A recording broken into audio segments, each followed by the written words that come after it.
La Ligue pulmonaire, elle prend en charge des personnes qui souffrent de problèmes respiratoires. On offre surtout des consultations pour les patients qui souffrent d'apnée du sommeil. C'est des personnes qui suspectaient avoir l'apnée du sommeil, qui ont consulté leur médecin traitant. Le médecin traitant les a ensuite dirigés vers un médecin pneumologue pour faire un test du sommeil durant une nuit. Et suite à ce test, si le diagnostic est posé d'apnée du sommeil, ils vont venir en consultation ici à Sion ou dans nos autres antennes pour recevoir le renseignement par rapport à la thérapie pour traiter l'apnée du sommeil. En 2021, la Ligue valaisanne a reçu 4700 patients souffrant d'apnée du sommeil. C'est une obstruction des voies aériennes respiratoires.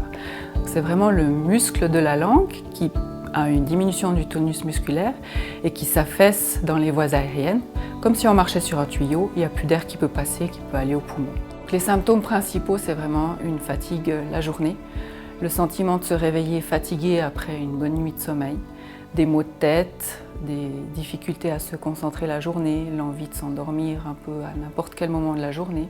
Le CPAP, l'appareil qui traite l'apnée du sommeil, elle est reliée à la personne avec un tuyau et un masque qui se trouve sur le visage du patient.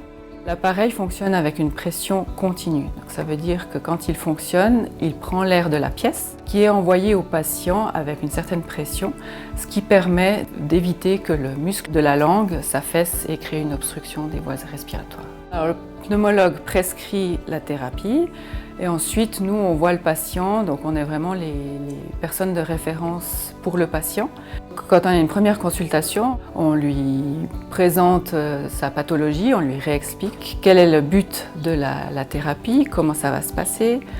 On lui présente ensuite l'appareillage, on lui explique comment fonctionne sa machine, quels sont les gestes à adopter, à faire au quotidien. Chaque patient est différent, il arrive avec sa propre histoire et c'est à nous de nous adapter par rapport à comment il va pouvoir suivre sa thérapie. Et le challenge, c'est de pouvoir faire en sorte qu'il soit confortable avec son appareil respiratoire.